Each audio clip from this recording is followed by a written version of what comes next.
get the show on the road.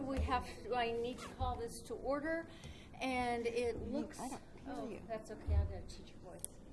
It looks as though we have 5 present, and we always begin our meetings with the Pledge of Allegiance. I pledge allegiance to the flag of the United States of America and to the republic for which it stands, one nation, under God, indivisible, with liberty and justice for all. And I need a motion to approve the agenda. So moved. Second. Okay, if there's no discussion, all in favor, raise your right hand. All opposed? Harold, we can't see your hand. Harold raise his right hand. There it is. Okay. Okay. All right. This is kind of like out of the Modern Family. Do you remember that Modern Family Yes. segment when he was going around on the That was robot? hilarious, and I want one of those. And now Brian's here. Brian showed up. Welcome to you all. This is an exciting meeting. I've been really looking forward to I don't this. think your microphone works. Is it not on? I don't think so. Okay, is this on? I don't think Harold can hear. Really loud. I don't care if Harold can hear me. I am going to use my teacher voice.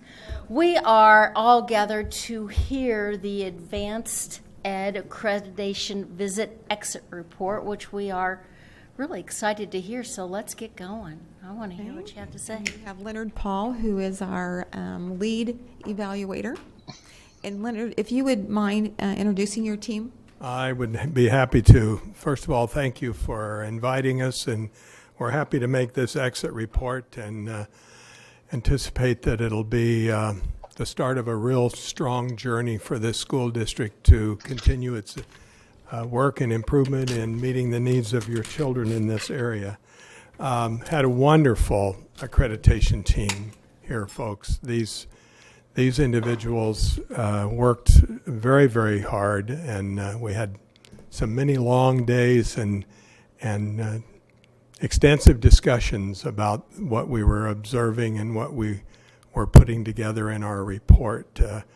The associate lead evaluator, I'm happy to meet and start to work with, Rick Krause. Rick is right here. Next to him is Maureen Engel, and she is from Shawnee Mission. where are you from? The Shawnee Mission. Shawnee Mission area, and I forgot to mention that Rick is from Hutchinson, Kansas. Lorraine Hansen was with us from Atkinson, Kansas, but was expected to be somewhere else this evening, so she had to leave early. And also with us is Mr. Doug Flaming from Boise, Idaho. When we do these external reviews, we have a mixture of in-state and out-state team members, and the lead evaluator is always someone from out of state. And the purpose of that is that it is a totally outside set of eyes that is looking through the standards and observing what's going on in a school district. We had a really great experience here, and I thank you for that. The staff has been just cordial and inviting, and classroom teachers were open about conversations and meeting with us and being a part of the interview process so we could learn and study and try to come to grips with what the district had presented in its evaluation report. And we needed to validate in some cases and discover in some cases. So with that, we'll get started. Advance Ed is the global leader in providing continuous improvement and accreditation services to over 32,000 institutions throughout the world, and we provide services to over 20 million students. It's the largest educational community organization in the world. And the reason why I bring this to you is that because we have the experience, we have the data and the research that we've built from all of these external reviews year after year, and it helps us with our processes and procedures to look at validating our own content and materials to make it stronger.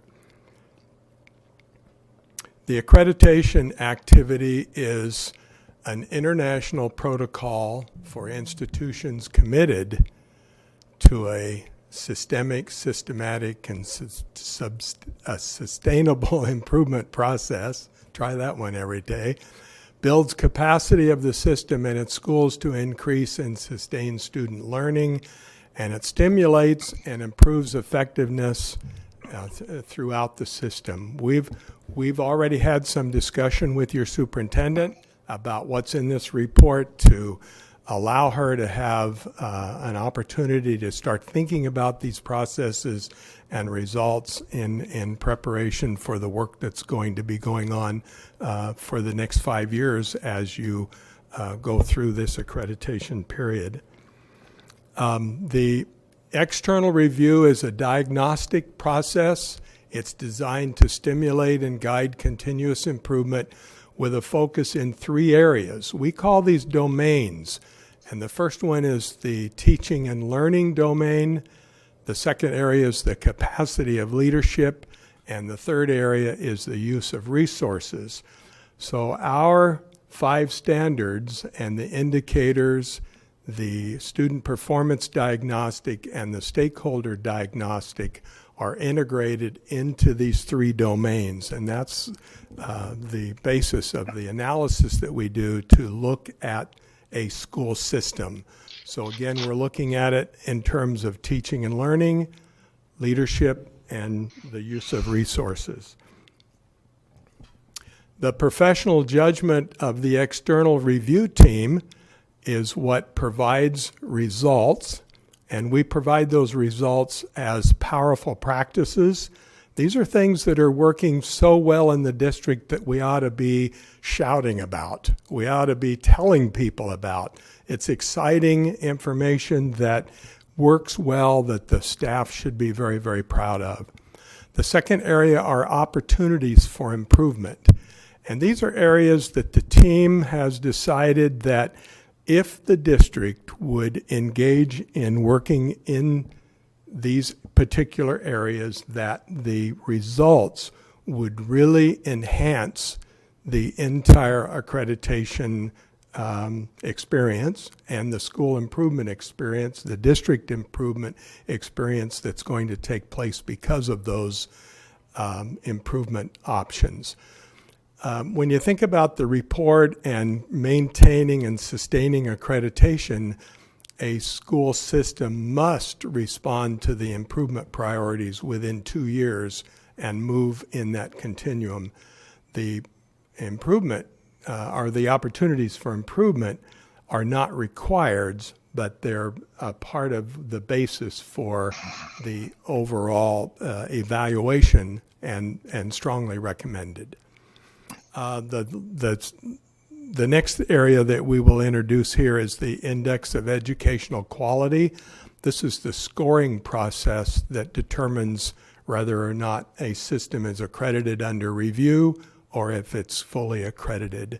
And then the last thing that we will provide to you today is our recommendation about accreditation.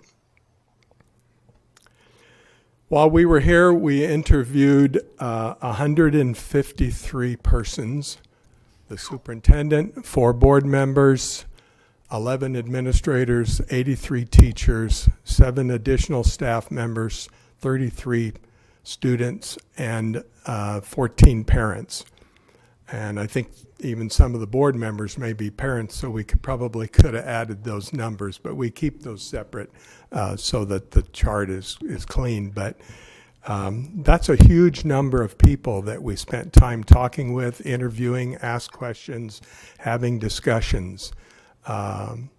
We talked to teachers about the systems that they're working with in their classes, the kind of work that they do to provide instructional change and so on. We talked to principals about the conditions. We heard extensive reports about the work that's going on in here in this district, the areas that the district is quite proud of and the needs improvement that they've identified themselves as staff for improving the school district. So our job was to ask questions, to validate what was presented, but also discovery, looking for areas that maybe wasn't seen in the report so that we could make quality recommendations based on a holistic approach while we were here. This is the first area that we were looking at that I introduced early, the teaching and learning impact area. In this process, we examined student performance results that were provided to us prior to our arrival, along with the accreditation report, and we had a chance to study that. Instructional quality that's going on in the system, learner and family engagement, support services for student learning, curriculum quality, and college and career readiness data, that information that we learned while we were here and through the report. So these are the resulting statements that came about through the teaching and learning domain. The first is a powerful practice that we would like to share. The families in this district are engaged in meaningful ways about their children's education and informed of their child's learning progress. Parents overwhelmingly shared with us the importance of the communication methodology that the district staff uses in communication, including the Twitter account, the newsletters, the personal text messages from teachers and interaction, telephone calls, emails at all times of the day and evening and weekends. Parents were just could not say enough positive things about the quality of communication that's going on with staff and parents about their individual children. That's something that this team identified that ought to be really shared with you as the board and the leadership about how important we felt that was. And I guess more importantly, how important they felt that it was. The second area is a powerful practice that the Ottawa School District has made significant improvements in graduation rates. This is an unbelievable accomplishment. Last year alone, I did 11 system visits. I've never seen one with graduation rate increase at the rate that your district has done. And the team really felt that this was an accomplishment that ought to be shouted about, shared, and talked about at all opportunities. The work that's going on here from pre-K all the way through 12th grade to get kids ready for graduation and improve those results is something that you should be very, very proud of. Now we're going to talk about some improvement areas, but these are the opportunities for improvements that we would like to share. Develop and implement a formalized process of assessment and data analysis that drives decisions regarding instruction and monitoring progress. We know that there is an assessment and data use in this district. There's a number of assessments in place, but the team really felt that it's important that we formalize processes in systems so that all components of the entire school district system understand the assessment work that we're doing and the kind of assessment work we're doing. For example, even looking at formative assessments as a part of that whole internal review of the assessment procedures that we have in place and the monitoring that we do of children's performances. We're looking at developing a kind of a formalized, identified system process that can be shared throughout the system. It's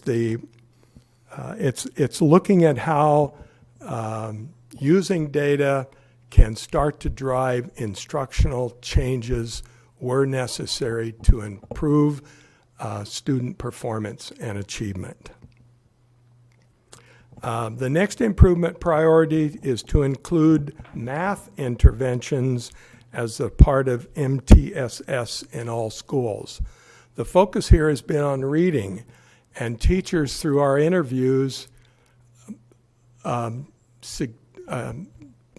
tremendous amount of discussion, I guess I would say, about the importance of looking at including math so that they would have that information to be a part of the work that they do. It's time consuming. It requires some scheduling and some look at how we go about making that happen. But the team really felt that it would be an important thing to provide opportunity for that math interventions that would result and because of that analysis. The next area is to develop and implement and evaluate a formalized process that enriches the professional learning community model. We know that there's PLCs in place. We've learned a lot about those. Teachers and principals shared information about how often they meet and how they work and so on and so forth. But the team really feels that here's another example of where we would like to see a process in place that shows a systemic reason and comprehensive kind of development of what ought to happen in a PLC and how they can be enhanced to support, again, individual student needs, and so that we can translate that into improvement in their instruction and achievement ultimately. So we're like not the previous one on math, but the one before that. There are systems in place, but we want to see it come together as a systemic system so we don't have any silos, any individual things going on, but it's a district-wide system process for each of these entities. The next area is to implement and evaluate the effectiveness of support systems that meet the social, emotional, physical, and academic needs of the system's diverse student population. We've heard a lot about the increase in the high number of poverty influenced students that are in the district. We heard from parents a desire to provide increased opportunities for the academically talented students. We know that there are minority students. We know that there's a significant increase in special education needs, particularly at the lower grades. And here again, it's to look at a process, again, if you will, of looking at the systems that we have in place and determining what works, what doesn't work, what influences are we offering, what changes can we make to improve the educational opportunity for kids in all of these various groups. And that's a tough chore in a school system, and the more diverse you get, the harder it gets. I myself was in a district of 350,000 students. We have schools with 100% free and reduced lunch, schools of over 3,000 students. And you look at those kinds of needs in those big urban districts, they're a lot different than this. But as your population changes, as it's changing in schools throughout America, there's always a need to look at all of the population representatives in a school to make sure that they're getting the needs met that they have. An improvement priority also here to develop and implement and monitor formalized processes to manage the district's curricular needs. The team learned that there isn't a curriculum department. There's not a curriculum director. There's silos of curriculum opportunities going on in each individual school. It's not a systemic, overall, system-wide approach to what is the curriculum, how do we deliver it, how do we enhance it with the proper text materials, the instructional support materials, the staff development, the training, and the leadership that it takes to deliver what's the most important part of who we are, what kids learn. And the team felt that area needs to be emphasized. When we sat back as a team and looked at what are the major things that we want to say to this district that we feel as a team that it needs, this was the number one area that we found. The curriculum support area is the area that we were the most concerned about. You'll learn about number two in just a little bit later. So, as a part of our work in the teaching and learning domain, we made observations in 68 classrooms for 20 minutes each. And in that process, we learned these outstanding results. In the 7 domains, equitable learning environment, high expectations environment, supportive learning environment, active learning environment, progress monitoring and feedback, well-managed, and digital learning, your scores are way higher than the right-hand. Your scores are the left column. The right-hand column is the average Advanced Ed Network scores as a result of June commission meeting last year. So your scores are being compared with scores from schools that went through the external review process last year. And you can see those results. You should be very, very proud of those because things are going on in the classroom no matter what the conditions that are going very well. This is a tribute to your instructional staff. It really is. So congratulations for that. The digital learning one is obviously lower because we've initiated the one-to-one technology program at the high school level. Middle level is closer, but elementary it's not there yet. And we know that the board knows that, but it's an area that we'll address in our report here. But I wanted you to see these scores because I just thought you would be proud of those, and you should be, and your staff should be as well. So looking at the leadership capacity area, we looked at the institutional purpose and directions, the governance and leadership effectiveness, stakeholder engagement, improvement capacity, and the results. What are the assessment results? What are kids learning in this system? We reviewed that as a part of this domain. So here we would like to offer a powerful practice.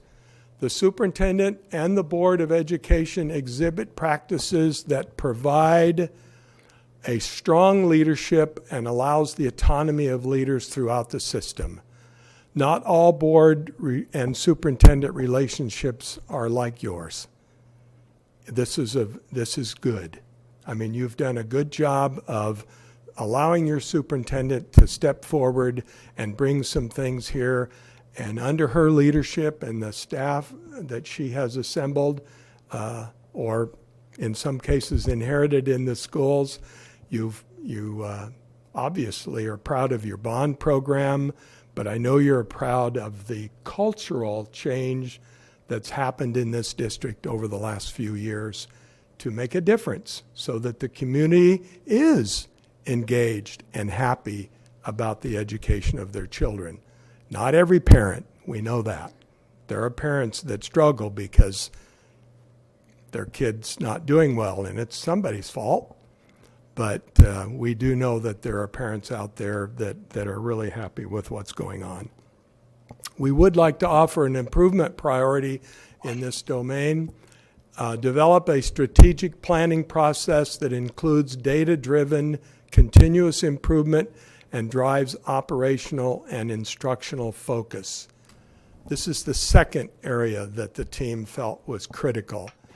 We know that there's a strategic plan. We've seen it, we've read it, we've studied it in detail. But we think that it's not there yet, that there needs to be data included, information that provides for the continuous improvement and drives operational changes and operational implementation of all of the programs that are in the district. Again, we're concerned about that silo look, that the individual schools are running independently from the district, and not independently as necessarily as a group, but independently in some of these areas that could be brought together under a focus, and we think it ought to be in the strategic planning school improvement area. Under resource utilization, the third domain, the external review team examined allocation and the use of resources, equity of resource distribution to need, level and sustainability of resources, long-range capital and resource planning effectiveness.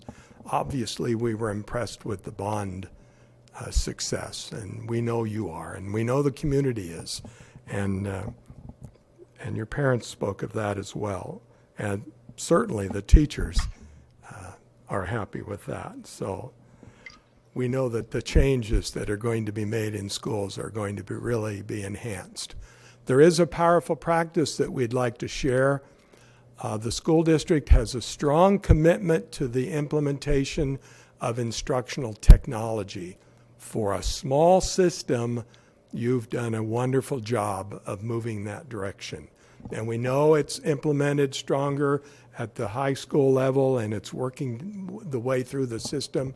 But what we're pointing out here isn't the results. We're trying to point out that there's a commitment there by the board and the school district to continue supporting that effort, and you're to be commended for that.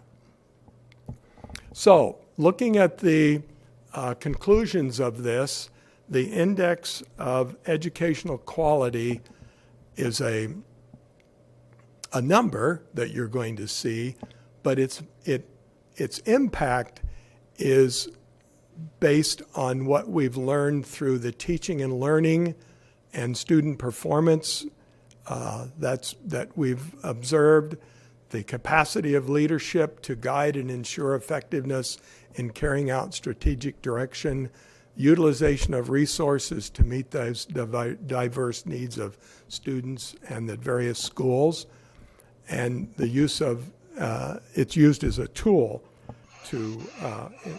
for formative analysis and continuous improvement, and it's a connection for looking at the conditions, processes, and practices for including improvement of student performance. So here are your scores in the center column, and the Advanced Ed Network scores in the right-hand column. The IEQ is a result of the team's analysis of the indicators that are in the 5 standards.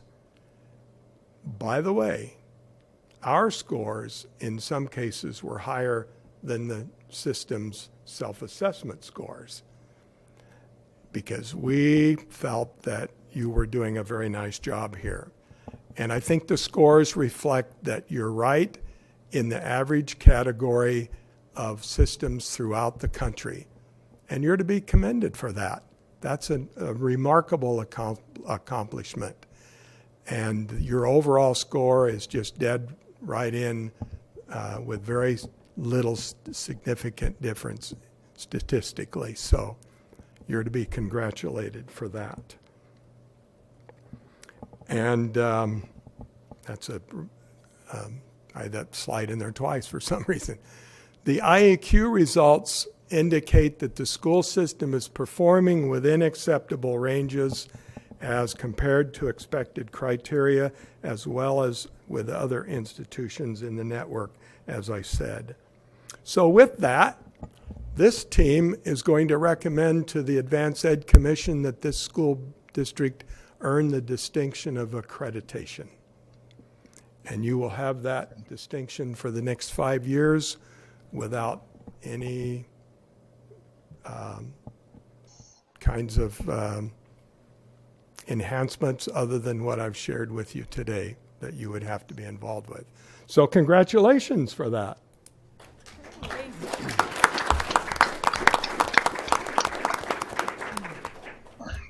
So now what? Well, the first thing is that the improvement priorities must be addressed within 2 years. Dr. Stroh knows that, and we've shared that. It's the beginning of a journey. This hopefully will be the roadmap for you to follow over the next few years to make a difference in Ottawa, Kansas. It's deliberate and strategic actions to ensure that every child, every day, is being prepared and achieving success for their future. You know, as a parent, and I have 7 children, I've been through this a lot. There's been nothing more important in my life, other than my bride, to have those children with the best teacher and the best principal in the best school. Every parent in this district wants the same thing. And they expect that when they go to school every morning and drop their children off in front of this building, the preschool kids, starting at that age. They're expecting the best education possible, the best instructional strategies, the best support from the board, the best leadership that we can foster in this community for those kids. And that's what this process is designed to do, is to give you the tools and put you in that direction to make any improvements that need to be made to make that happen for each and every child. Final thoughts. This team found the hospitality here to be wonderful.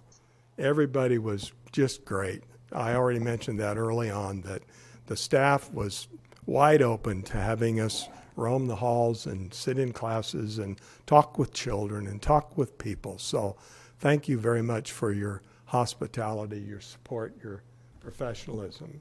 It's been absolutely a great experience for me, and I know the other members of the team would express it if they had the opportunity. We acknowledge the efforts that have gone on already to improve the system here.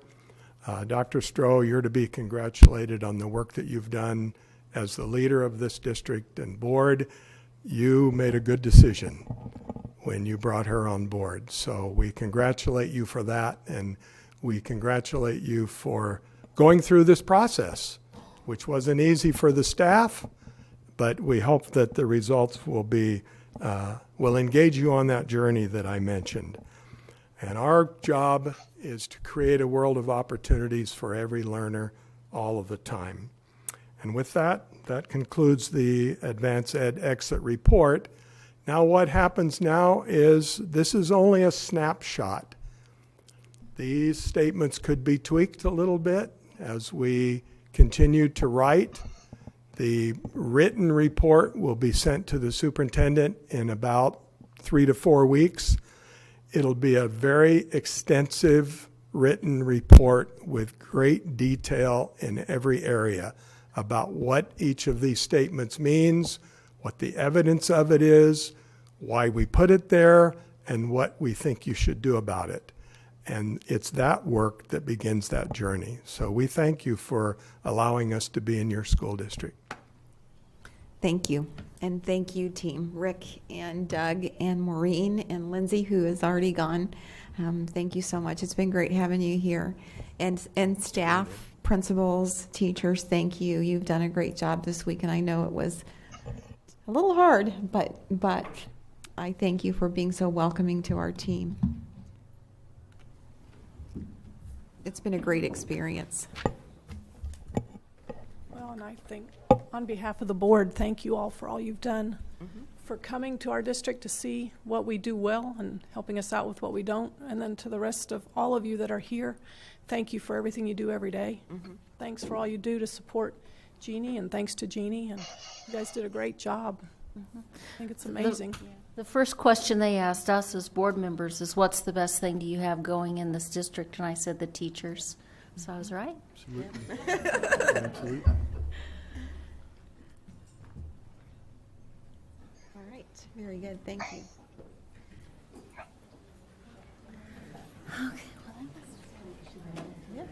Yeah, it was a lot of work.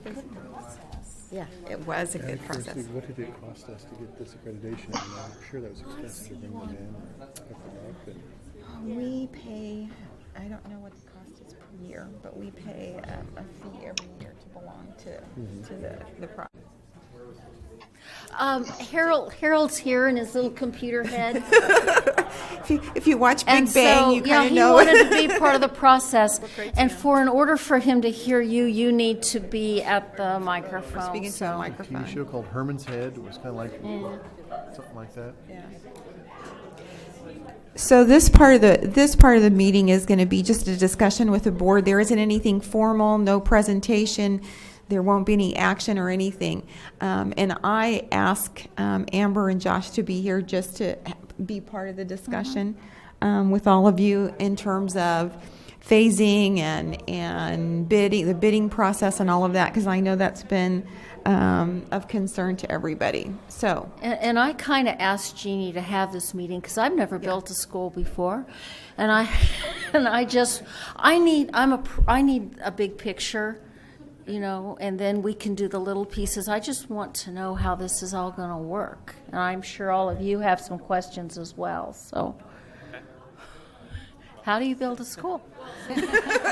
My first question, I guess, so we start in the right spot.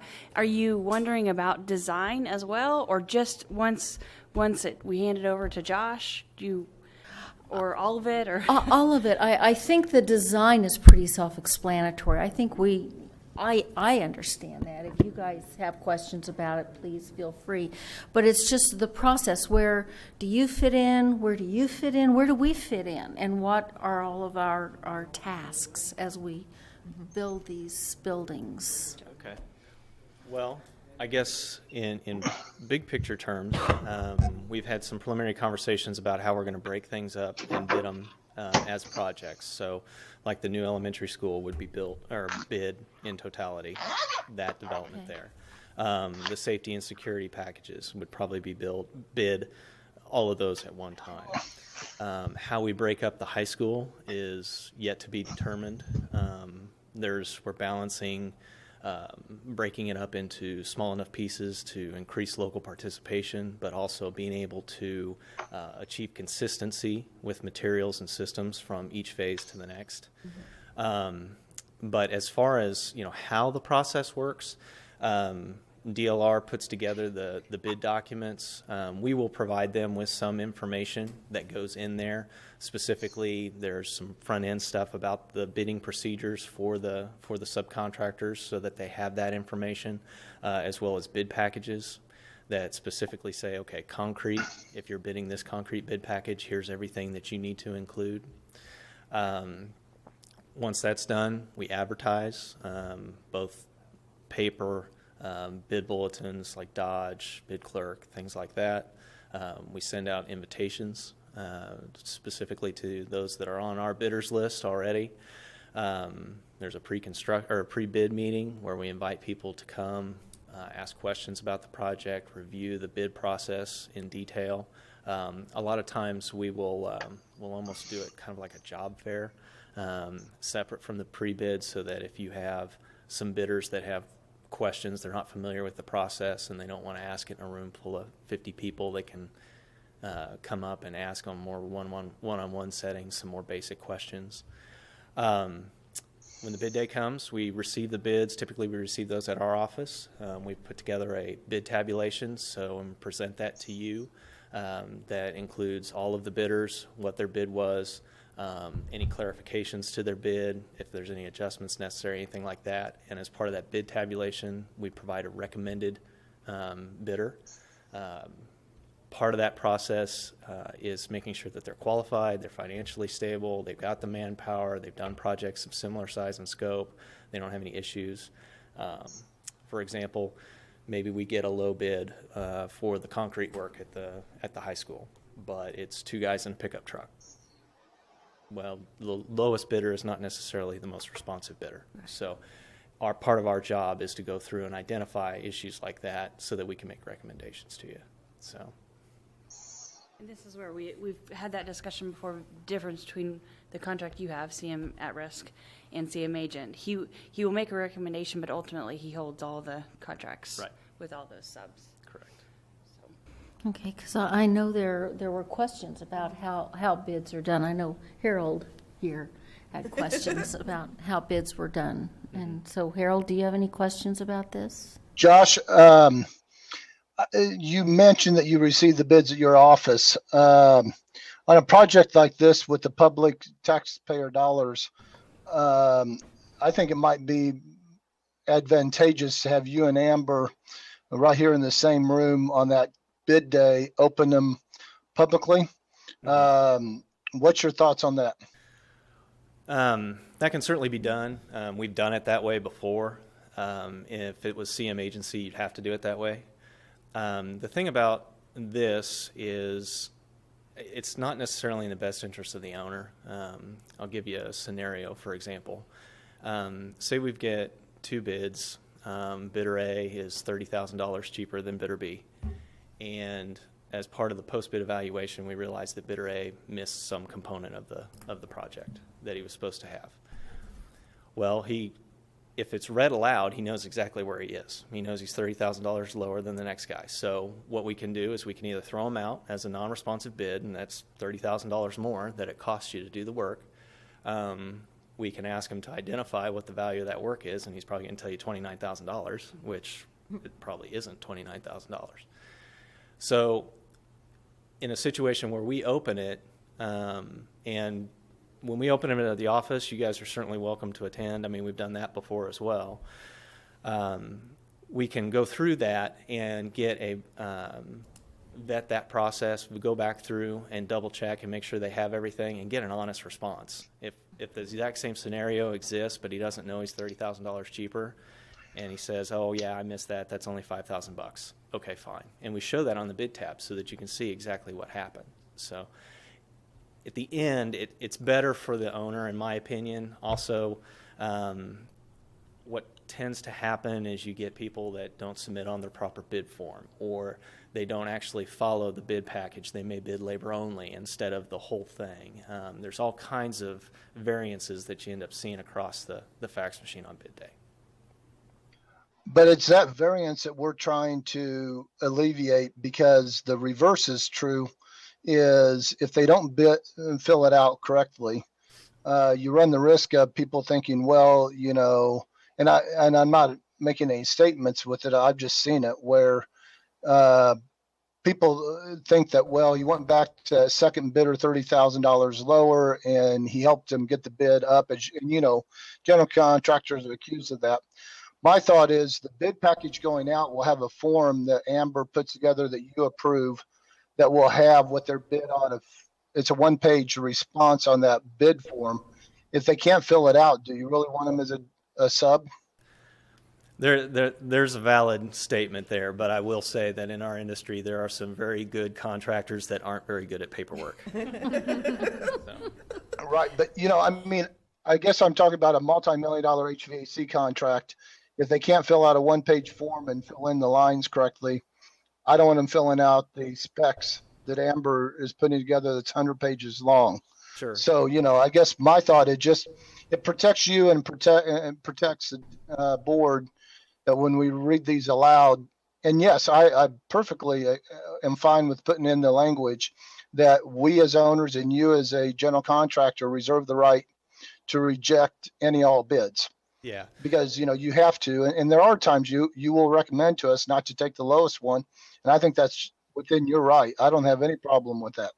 There's also language in there that says that the owner will waive the right to waive inconsistencies within the bids as well. That's pretty standard language too. So if somebody sends it in on their own bid form instead of the one that we provide, then that still gives you the latitude to accept that bid. And Harold, I think the variance is not so much a concern on a big HVAC contract or electrical contract. It's more on a maybe it's a $90,000 painting contract or a Sure. what have you. You get where I'm headed with that. I know it well. So and that's the thing. I think the important part is we receive the bids. Like I said, we receive them at our office. Part of the advantage there as well is that it's easier for people to email or fax. We've done it before where you try to accept faxes at a boardroom and you have technical issues and they miss the time because the fax machine's jammed up or whatever it is. It's just one of those things that at the end of the day, if the idea is to get as good a participation as you can, that works counter to that. We get better participation when we do it this way as opposed to trying to receive everything in person in a boardroom.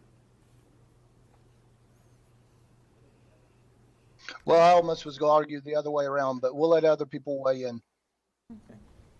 I mean, you've been through this process before, Susan. You're the veteran. It doesn't matter what happens. If something goes wrong, then they'll look for some point along the way to blame. So Yeah. I guess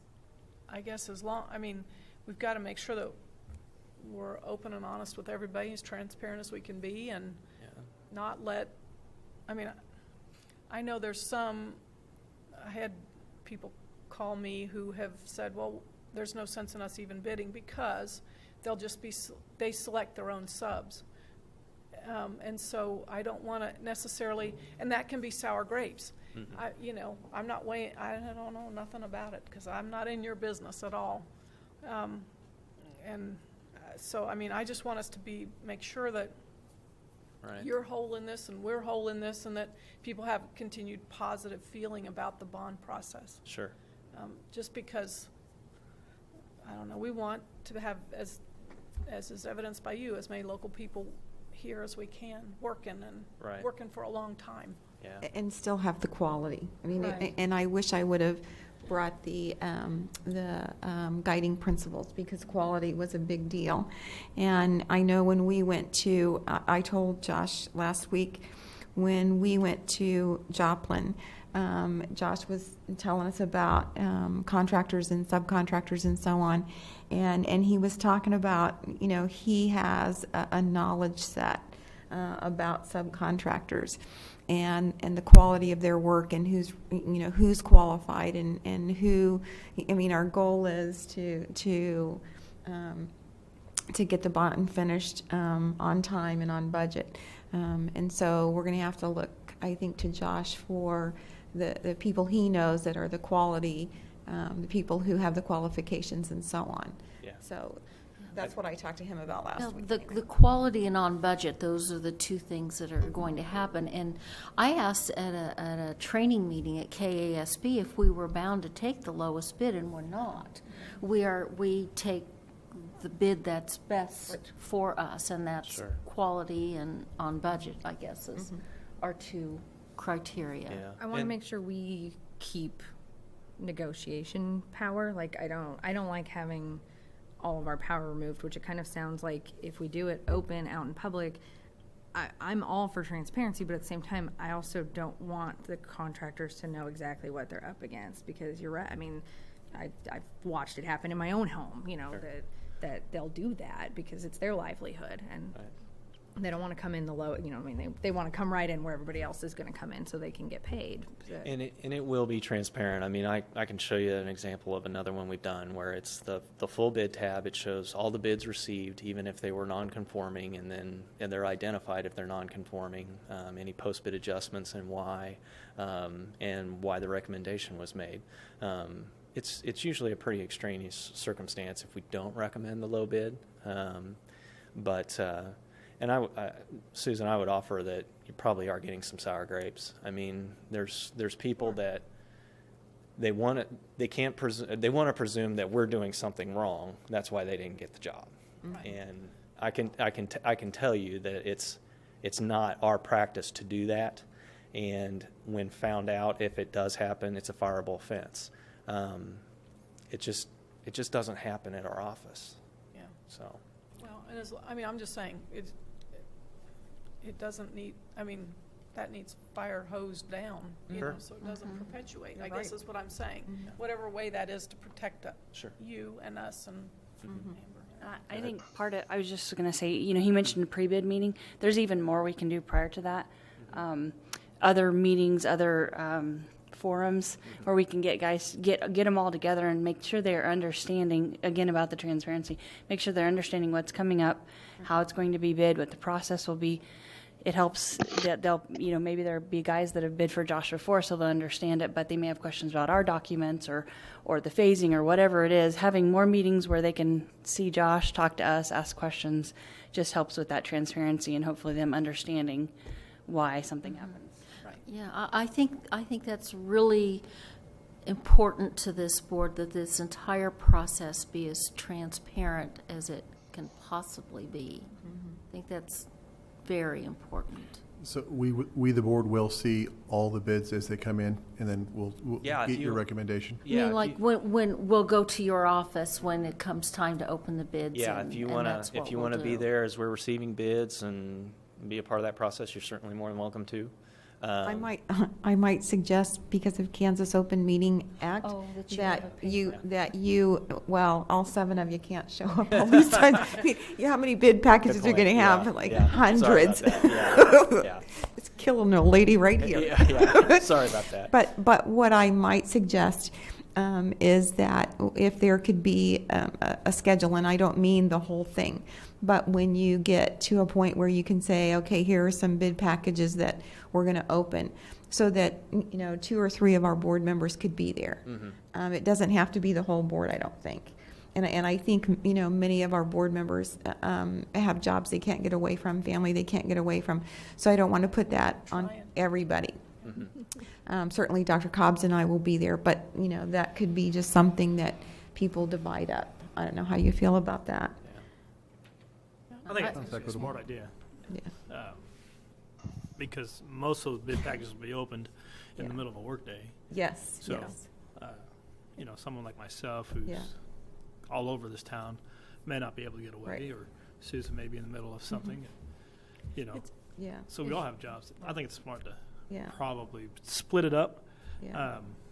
And some of us have greater strengths in some areas than others.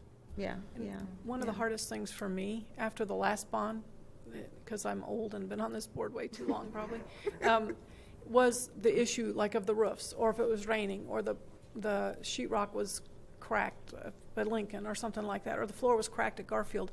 Well, didn't you look at this? Didn't you look at the qualifications? Didn't you look at the bids? Didn't you look at this? Didn't you look at that? And quite honestly, as a board, we did. That was handled by the people that we entrusted to do that. And not that we don't trust you all, but it helps to manage us with data so that we can support what you all are trying to do, as well as manage the people that are bidding with data, as much as much as is possible. But, if we wanted to set a dollar threshold, because you don't want to bid a $5,000. We don't want to see $5,000 bids, but if it's going to be a couple million, maybe. Or are you married to a roofer? I don't know. Can you add that to the package? I don't know. But things like that. Are you divorcing a roofer? I don't know. I don't know what if we knew the questions to ask, we would have asked them the last time, because we were sunk, and it stinks. I think that the threshold that you might consider is what the state suggests, which is $20,000. Right, for board approval. Well, and that bid tabulation, before we award, we present that for board approval. Okay. So ultimately, it is your that's decision. What we'll do. Yeah. Okay. Yeah. So, but what we try to do, though, is so you're not trying to hash it all out. Here's all of the information organized in such a way. Here's our recommendations. We can spend as much time talking about each individual one as you want, and then ultimately it's approved by the board before we award the subcontracts. Okay, that's perfect. That's even better. And that's coming from you guys, what you think it's going to cost. Yes. Okay. Yep. All right. And you'll have a recommendation. That'll Okay. be very helpful. And the other thing, just so you know, I don't think we're doing anything out of the ordinary. This is pretty standard practice. I mean, even in Wichita, which is probably the most contentious bid environment in the state, I mean, this is how they're doing it. So, and Amber can probably talk more about what she sees, but we're not out on a limb here. I mean, this is pretty standard. They're packing heat down there. Hey, Josh, Yeah.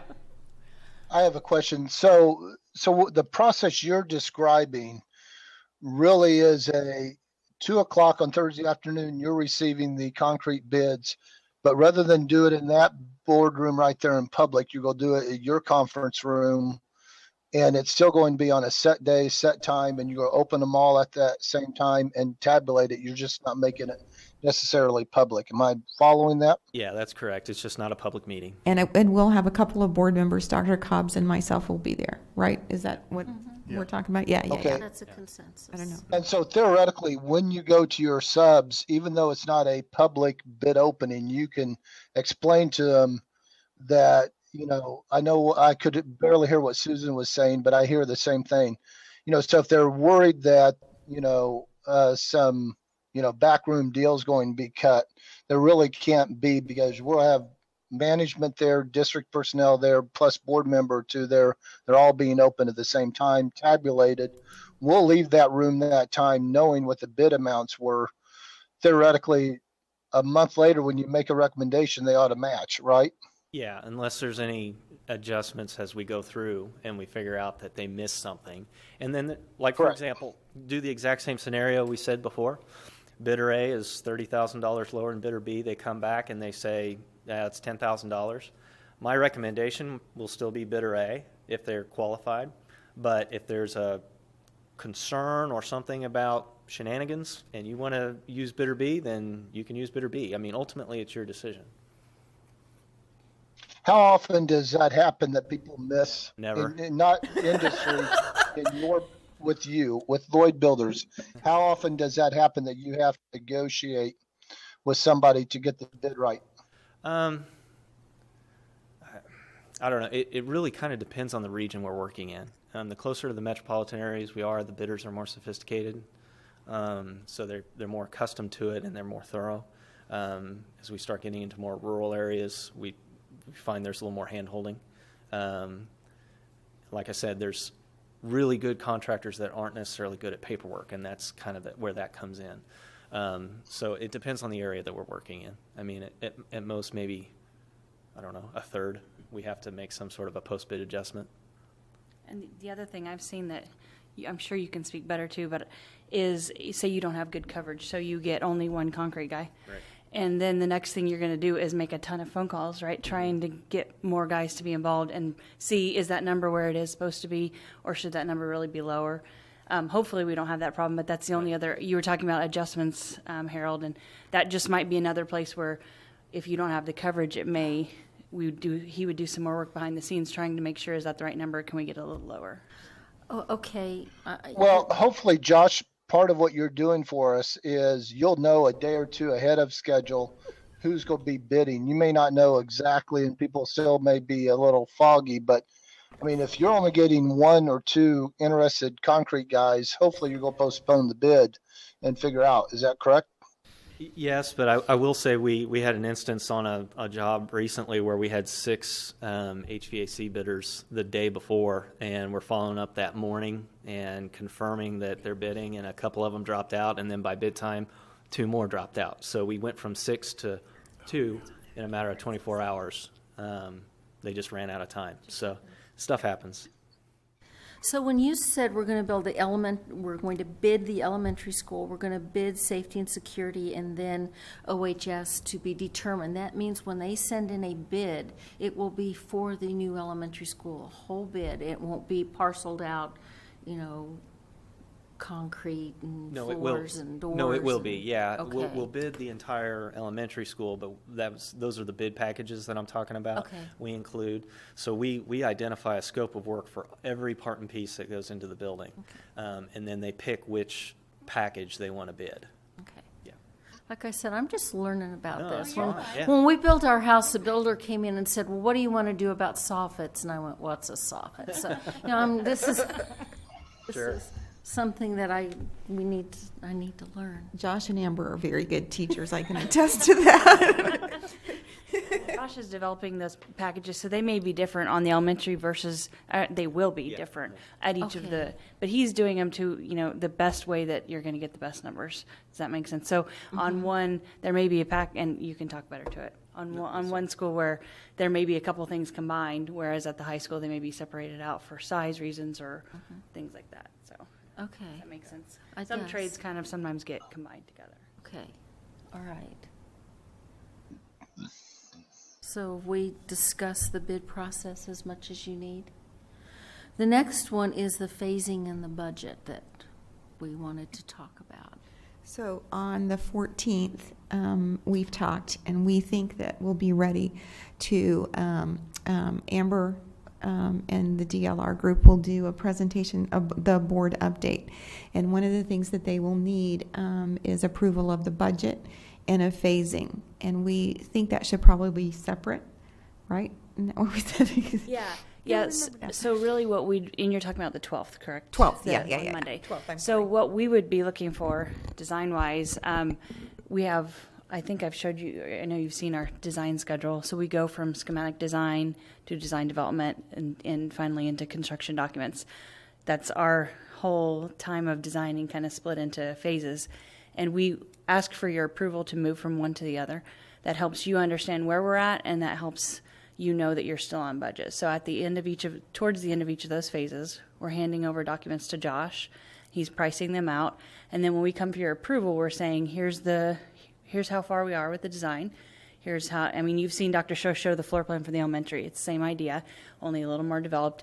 And Josh will say, and here's the price tag for it, and we're on budget.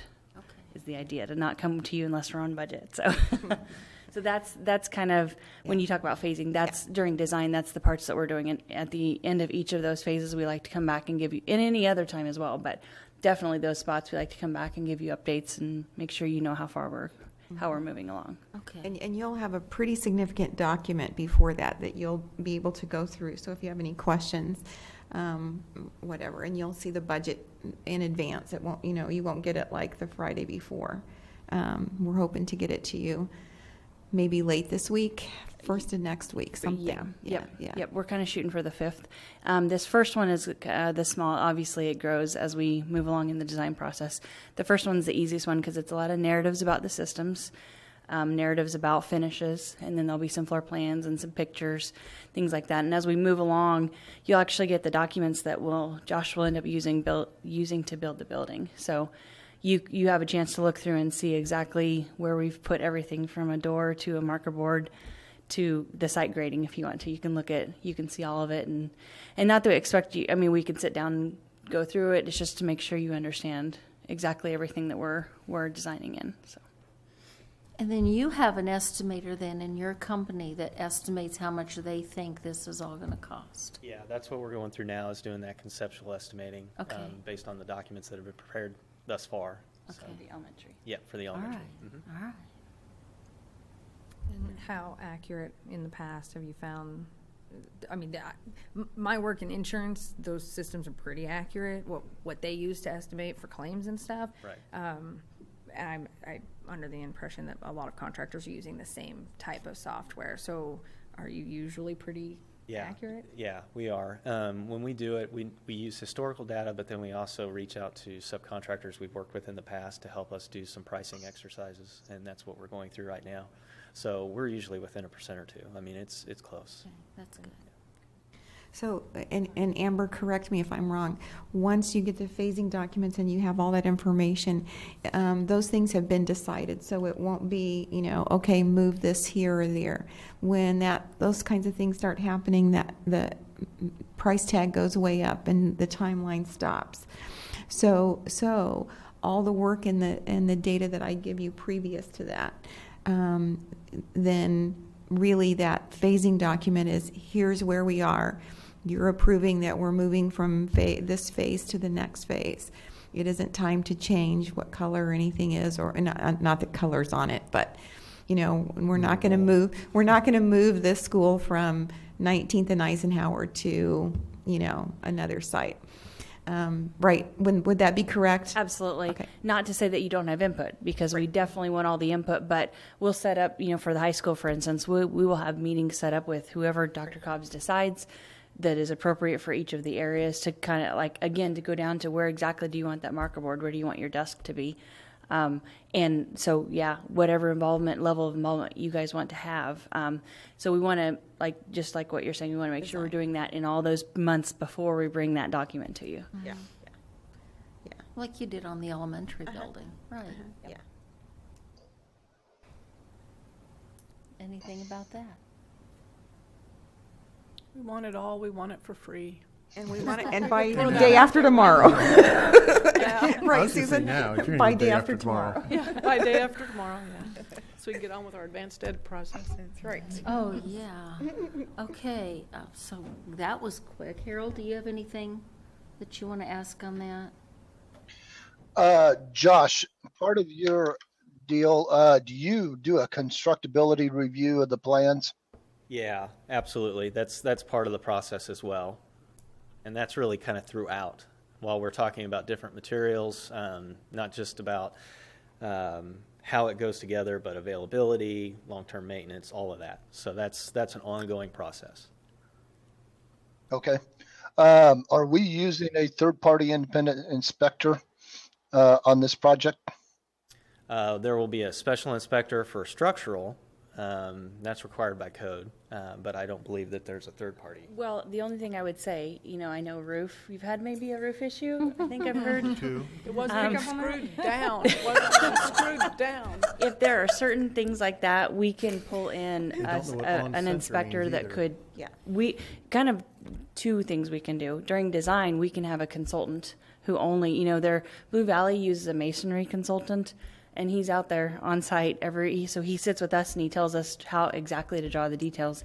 And then he sits out there on site and tells them how to build it when they're doing it wrong. So we can go to it really any level. If there are those areas that you've had trouble before that you really feel we need that extra coverage in, we can engage in a third-party person. I think some of the mechanical, the MEP stuff for sure we've had a lot of trouble with. And we've had trouble with the roofs, of course. Mm-hmm. But In floors. Yeah. Well, what have we not had trouble with? Roofs and air conditionings and floors, and now electricity at Lincoln. So Just one little blackout. So what I can tell you is that Rod Othout is the mechanical engineer, and he is smart. I mean, don't tell him I said that. Oh, God, no. He is very smart. So he's going to be here, and I forget if it's the 12th of October, is it? Yep, yeah, he's coming the 12th of October to talk with you about HVAC systems, electrical, and all of that.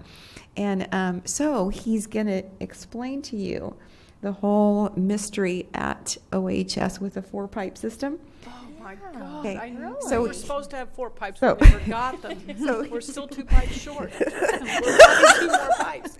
So Susan, here's the teaser. Oh, There is a part of it that is a 4-pipe system. I'll let Murad explain it. yeah. I don't want to ruin it. The little guy that said the pipes never did come back to the meetings. He was afraid after we found out it didn't work. Oh. And not enough bathrooms either. So bathrooms are a big deal. Yeah. We, the one thing I can tell you is that I think we have such a great team. I mean, the DLR group and Josh, they just have a body of knowledge that, you wouldn't see just from an architect, right? And they all work together. So I think it's just very dynamic and so on. So we appreciate that. We all have his number on speed dial because there's so many things that bringing him on this early during design process, you're gaining so much. We're all gaining so much. So he can weigh in on the arguments in my office. Which one should we be doing? This metal panel or this metal panel or brick or metal panel? And he settles it for all of us, and nobody can be upset with him because he's got the extra knowledge that we don't have, on cost or schedules. Well, we won't tell him we're upset. And we meet every Thursday. And there are times when Dean is there when we're talking about technology. There are times when Dale is there. And so we look at all of this information and go over it, and they explain it to us. And so I just think there are lots of checks and balances, and I think it's working well. Yeah. I'm learning a lot. Oh. And those checks and balances will continue then throughout the building process. I don't think I particularly want an expose like the Journal World has been doing on the buildings in Lawrence. I thoroughly expect that we will have an excellent process and will not have to deal with that. Yes, that's the plan. I won't say nothing will Right. go wrong, because Absolutely. things always go wrong, but Things always go wrong. it's about how we handle it. Right. You know, That's having right. the right process in place to handle it. Right. If nothing else, we're not Lawrence, so that helps. Yeah, that's right. And I'm sure it'll be wrong at the high school, because that's where you're gonna retrofit. Yeah, Back end of, that'll be the hardest building. absolutely. Yeah.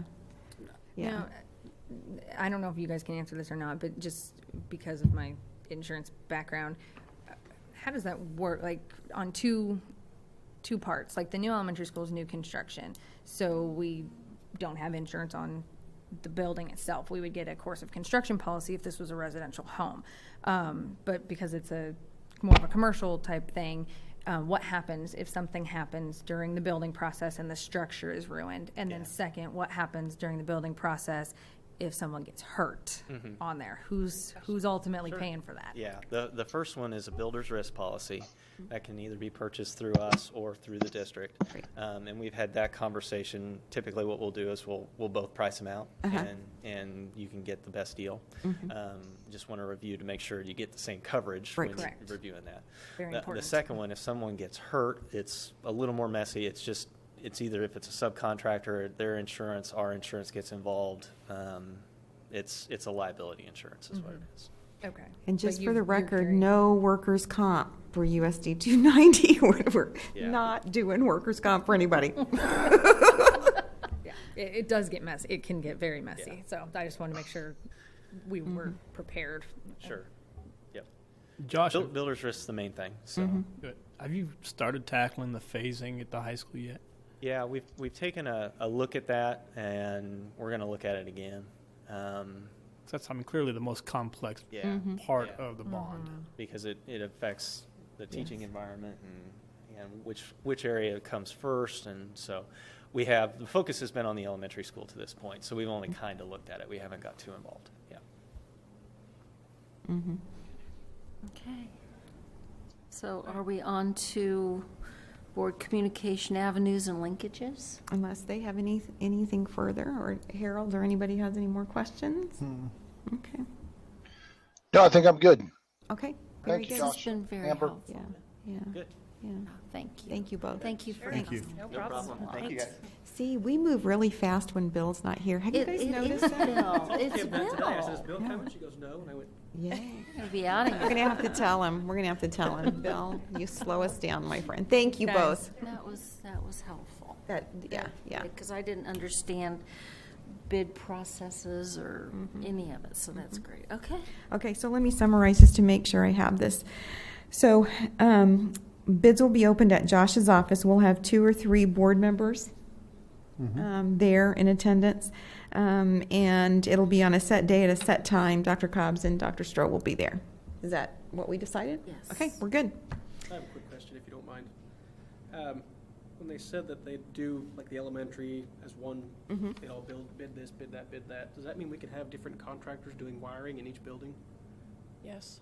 Yes, you would. So our network could be Or installed. we can specify that the same, just like, well, and you haven't been in our air conditioning thing. I could tell you stuff about air conditioners, my friend. If you're building the next building, so I I will. can tell already. I would embarrass you with my knowledge. We can talk about it later, that's fine. Yeah, No, but, it's a valid really, point. we can just like we're going to do one system for HVAC systems. We can do one bid for all of that. They'll just You do can- it in you can phases. do, a network. Yeah, Yeah, they'll systems just bid. They were right. talking We're not about going to do different communication and wirings. security. I wouldn't want different Yeah. people all touching that at the same time. We thought you were going to do it, so we didn't really think about it. You don't want the situations where one's building the bridge from that end and That's this one, right. and they don't meet, because that has happened. Yeah. And there are several things like that we want consistency across the district, and DLR has been really good about talking with us about, this is the kind of system you'll have at the elementary school, and will that work at the high school and middle school and so on. So those kind of things have to be have to be the same standard and the same. And part of that Good network question. system bid will include, I would assume, a portion of the safety and security, because it's all going to be Yes, absolutely. networked into one central location. Right, So- that's all part of that technology piece, Yeah. yeah, and the cameras and all of that, yeah. All right, So, is that it? that's it. Are we done? Communication The avenues. communication piece. Okay. We doing that last one? Yeah, so it's interesting, you had all talked about at the last board retreat about different avenues of communication and communicating with the public. It's interesting, isn't it, that was one of the great things that our advanced ed folks found, which I think is a fantastic thing. So we had talked about different kinds of ways that the board might want to communicate. And we talked about, having meetings where the public could come here and talk. I'm thinking that we're not going to get a big audience. No offense to Dr. Cobbs. So we just don't. I mean, we had a bond update meeting, and we had 2 media people and 3 patrons. So there are different ways to do this, and I don't want you to decide tonight, but I do want you to have a conversation about it and possibly think through some ideas, and we'll talk about this again on October 12th. But one way to do this is called linkages. And 2 or 3 board members could go to middle school and high school. This kind of thing doesn't work real well at elementary schools. Little kids, they don't really answer questions as clearly as older kids do. So what I have seen and looked at research about is that board members go to, say, the high school, and there are designated students at a designated time. The high school administration selects kids that are high achieving, middle achieving, low achieving, all of those things. I mean, you have a good cross section of your student body, and there's a set of questions that these 2 or 3 board members ask. And you could even have 4, and you could have 2 board members in one room and 2 in another, and you could have 2 groups of students. And you ask these kind of open-ended questions to get feedback from kids about what does it mean to them to be college and career ready? What are some things that they would like to see in the school? So just a number of different questions. You need to ask the same questions to both groups, or you don't really have any data. It's just junk. That is a possibility. You could also do a linkage with staff. And again, it could be, a couple of board members go to one school, and there's staff members who volunteer to do this. And another board member or 2 go to other schools and talk to staff, again, with a set of questions. And you ask the same questions and collect the same kind of data. Another way to do that is to bring in community members. That is very valuable, but it is also difficult. You saw on the screen that we invited 5 or 6 parents from every school, and altogether we got 14. So, what that tells us is that people are really pretty happy, because people don't typically come and talk to us unless they're angry, right? And there are people, those 14, who just felt like it was their obligation to talk, and we certainly appreciate that.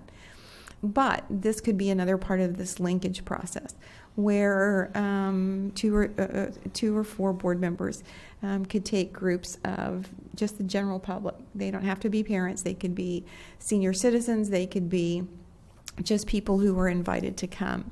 And you hold this kind of meeting not at the school, maybe at the library or somewhere. And again, you have a set of questions that you want to ask this particular group.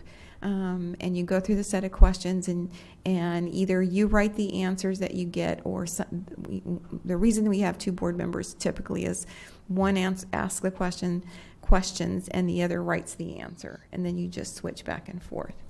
Now, you don't ask the community group the same questions that you ask the high school kids. So your questions for each group is different.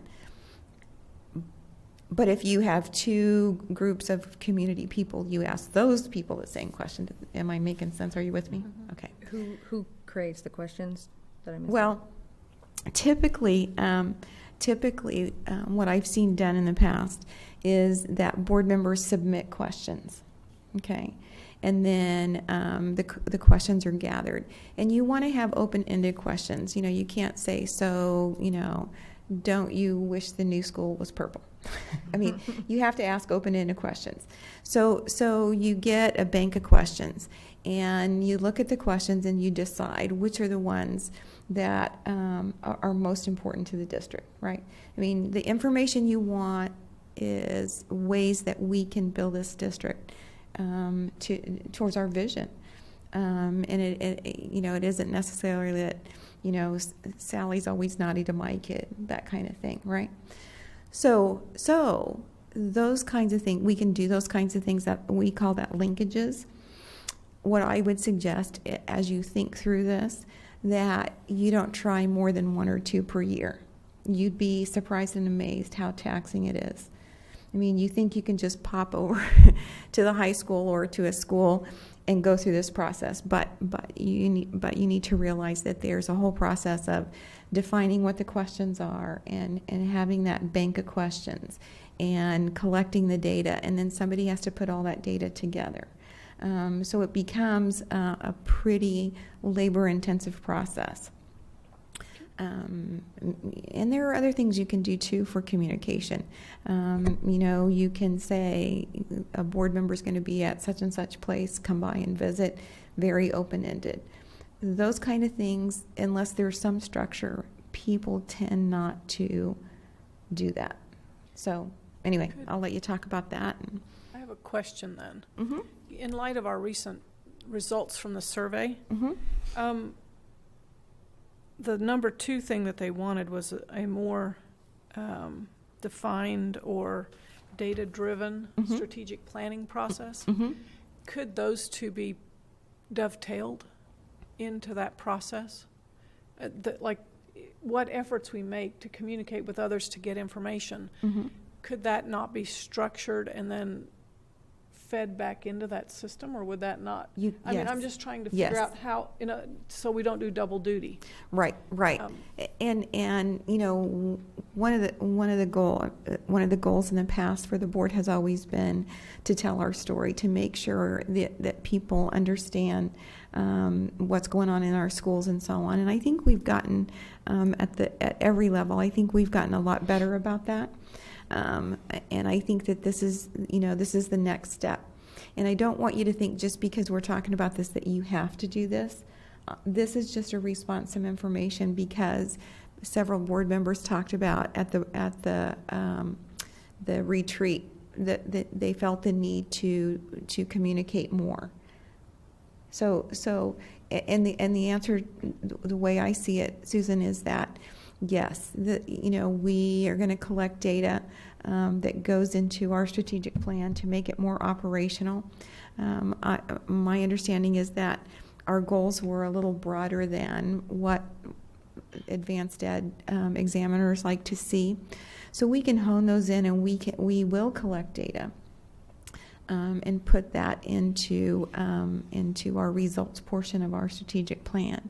And we could do this. We could say we've had X number of linkage meetings, and the data show that, X percent of our students plan to do this or that or whatever. So that's another part of that if you're asking questions, you have to make sure that they're quantifiable, right?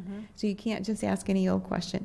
Right. I mean, I always thought I could, build interview questions. I mean, how hard could it be until I took a class called Survey Research? Holy smoke!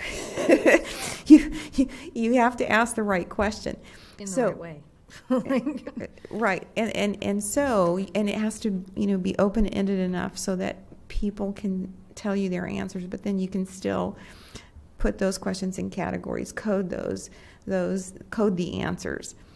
So yes, that could certainly be part of the data that we collect for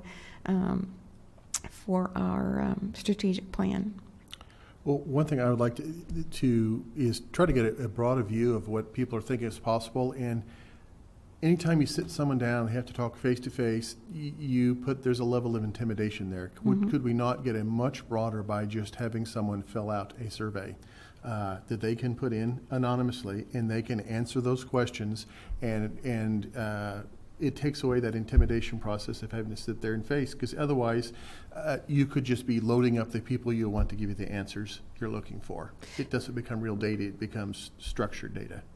And you know, you have to look at your data in several different ways. So I'll just tell you a little bit about the data that I'm going to send you on Friday, the survey data from Advanced Ed. So this Advanced Ed survey we did last March, I think. Was it March or October? We did ours in October. I think we opened up the survey. We sent out a link to this Advanced Ed survey. We did a lot of work with this. Is really important to our process. And one of the reasons that we got the information we got was because we didn't have a very good response rate. So you have to take that into account, right? And another part of that is, so when you have a low response rate, who's responding? Is it the people who are really happy with everything? Typically those people go, I need to answer that, right? So then you get people who are very angry about something. I mean, you almost never get people that go, yeah, I'll answer these 20 questions because, you know, I think things are pretty good, or I like to see things change. So you have to take that into account. You also have to take into account, we don't really survey people who aren't connected with the school in any way. Right, it would need to go out to people that were connected with the school, but... Right, so it's different kinds of data, and one of the things that Advanced Ed is right on the cusp of doing is, as part of our membership with them, they are creating a bank of already tested questions that will give us data, and I certainly agree with sending out surveys. I absolutely do. I don't think we make up the questions and just send them out willy-nilly. I think you have to send them out at a defined time to a defined group of people, and you have to leave it open for a certain amount of time. I mean, the research will tell you if you leave it open too long, you don't get a very good response rate. If you don't leave it, you know, if you just leave it open a very short period of time, there's only certain people that will answer. So I think working with Advanced Ed and their bank of questions and the research that they have, you know, leave it open this long, we'll do X number of questions, you know, we'll survey parents and so on. I think that's going to be very valuable to us. But I think it's separate from a linkage because I think you need both sets of data, right? I would say both sets are good, not right. leaning one direction or the other. Right. So I think both are very, very valuable. I just think that one of our weaknesses, I think, is that we haven't been very good about making sure people get those surveys done. And we have to make sure that they're scientific and that people understand how important they are to us. Yeah, and you can structure them that, you know, if it's 6 questions, you didn't answer in question number 6, and it will not. This will be thrown away if you don't answer all the questions. That way, you're not getting all positives or all negatives. You're going to get true, honest answers to each of the different questions.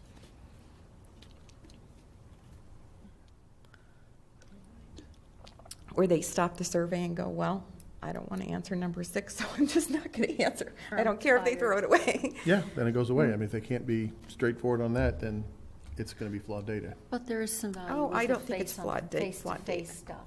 I do too. I think people are A mixture. flattered. I think they're flattered. I think so too.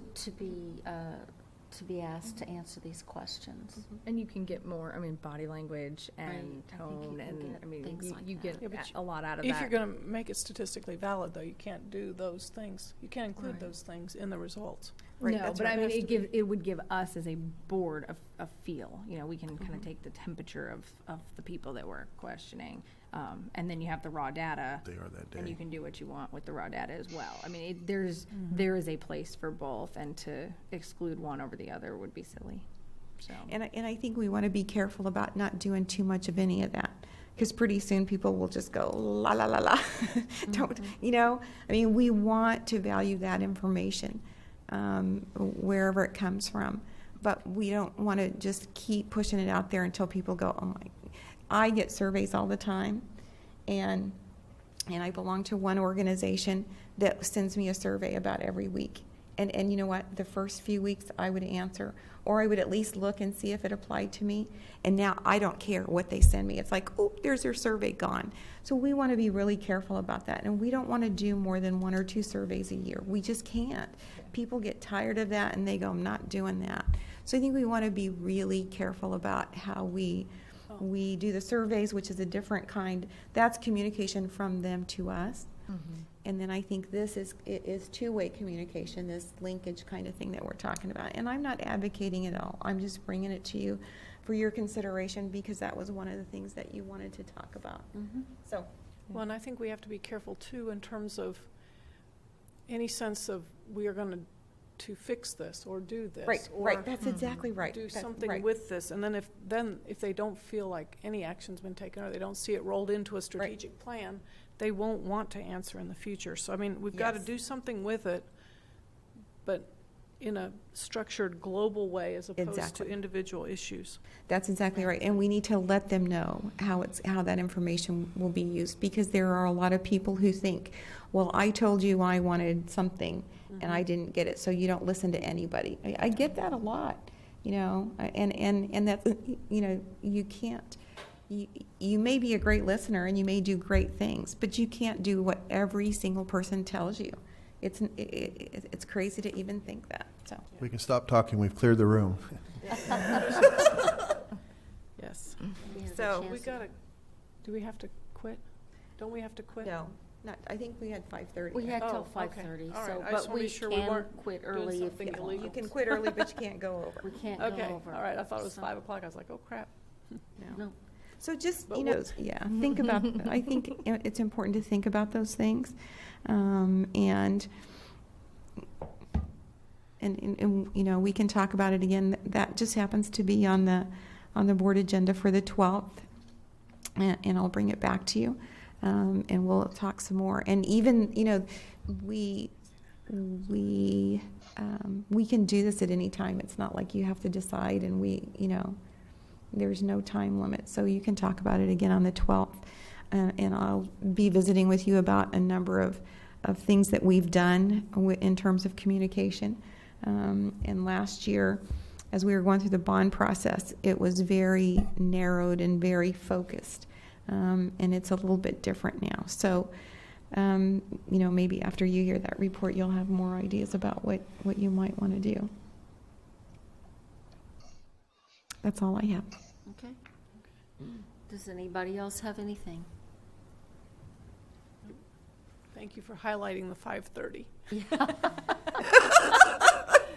All right. I just wanted you guys to have the time, if you needed to talk to Amber and Josh. No, it's kind of hard, Yeah. Giving me a rash. Yeah. And they'll be back on the 12th. So you want to know what happened at City Commission today? What? Yeah. It was so awesome. So, we fretted about this. I have. Maybe you don't give a flip, but but just the process of going through this conditional use permit, right? So just DLR, they're just rock stars. So David Kontag is the landscape architect, and we're not talking about where to put the trees. I mean, this guy knows where dirt is, and he's good. So he submits all of our information, and it's tons of documents that just look like squiggles to me. I'll never be an architect. Anyway, so, and of course I needed to get some information. There are some legal documents that we have, the legal description and so on. By the way, the address is 1322 19th Street. That's the address of our property. Don't write that down because they're going to readdress us. I just wrote it down. That's the address right now. That's the legal address. The school will face Eisenhower, and so it'll have an Eisenhower address. So when they give us the permit, they will readdress us. Isn't that So interesting? it'll be 19 something Eisenhower. Yeah, 19 something Eisenhower. Yeah, it will. 1901 Yeah. to And I guarantee you, at some 1922. point, they will record something wrong with the wrong address, and you'll have a mess, because I live on corner property, built Jackson address, we moved it to Louisiana, and it was closing documents were having the wrong address because someone didn't. Oh, no. Well, we're clearly off on tangents, so I make a motion we adjourn. Okay, Second. Second. All in favor, raise your right hand. very good. Thank you, All guys. settled.